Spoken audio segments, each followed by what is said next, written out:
Rotwood is out, and I've had about half a dozen hours to be able to throw into this game so far, and I wanted to put out a video giving my opinion and recommendation on it in case there's anybody who's on the fence looking to buy it. It is only $10, but every penny counts in today's economy, and I wanted to give my recommendation on whether you should buy it or not, and who this game might be good for and who might want to stay away from the game. I'll break down the video as fast as possible in a few different points to get out my main thoughts on what I like about the game and maybe some areas that need to be modified. Let's jump right into it. An overall judgment of the game is very well polished. Anything coming out of Klei is going to be something that is well put together, well thought out, and is developed well. If you are coming from the Don't Starve universe or possibly the Oxygen Not Included universe, then this is right up your alley along with those game types. Initially, right off the bat, I got strong Cuphead feelings from the overall art development. The gameplay runs smoothly, the attack animations are smooth, and I never felt like I was attacked by an enemy in a way that was unreasonable, or it glitched into hitting me, or the hitbox was weird. Some of the people I played with made comments that they thought maybe the hitbox was weird, but I never noticed this on my own. Additionally, the artwork is just very well crafted. Of course, this is an early access game, which means content is going to be limited. You are buying in for the $10 on a game that does need more. But having said that, the more is not in the overall graphics or gameplay ability of this game. Each level, when you enter into it, feels like it was crafted out of love by the studio, and that is one point I am in love with. Giving a tit for tat, we'll move into the next, which I would say is base management. The overall feel of the base that you spend a lot of your pre-game time in is really nice. I love the layout. I love the different vendors and their placement and the fact that you must rescue each of them. We recently played Enshrouded, and it kind of gives me those vibes of needing to go out and get and save your crafters before you are able to do certain things. I love that. The aspect I would say I wish I had more of in regards to this is I wish I could modify my base more. Being able to pick up the foliage is wonderful, but I would love to be able to run the roads how I want, be able to place the vendors how I want, and have things in an area where I want. Coming from Don't Starve and Oni, the games that give you more options and freedom on how exactly you can build things, I felt that that was lacking in another Klei title.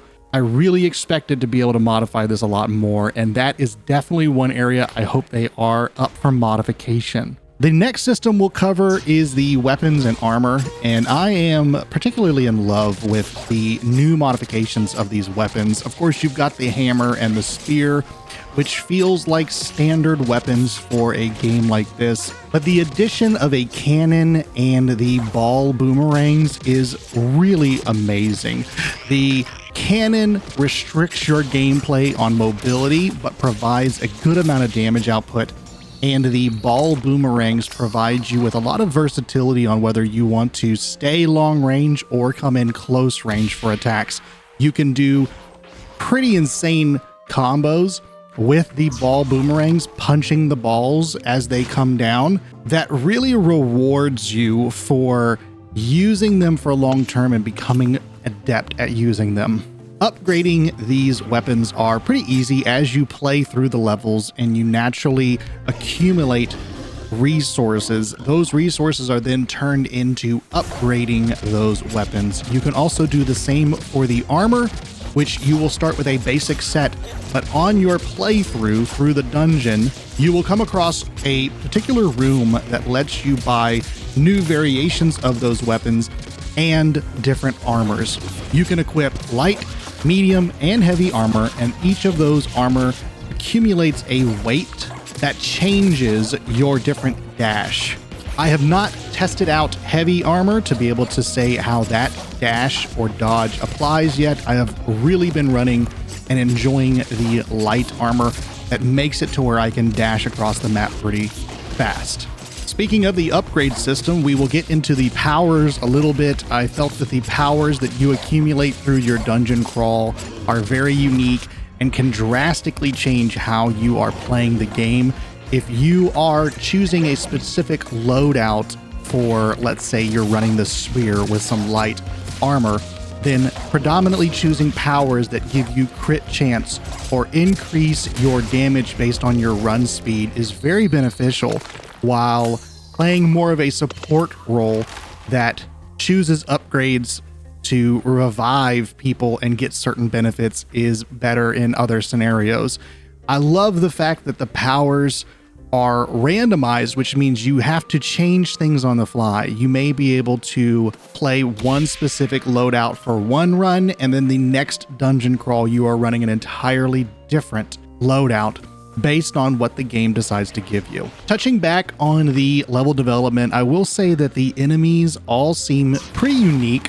I did see some overlap from one region to the other, where some enemies are found in both regions, but for the most part, they like to change the enemies and bring in unique ones. I will say as well that if it was an overlap, the enemies had different combos or different attacks that they would do, and they would be modified in a slight way to be different from one region to the other, which I really enjoyed. Each of the enemies seems unique, has its own move patterns that are unique, that rewards you for learning those patterns, and the mini boss and boss of each region are very fun to fight. The overall difficulty of the game feels right.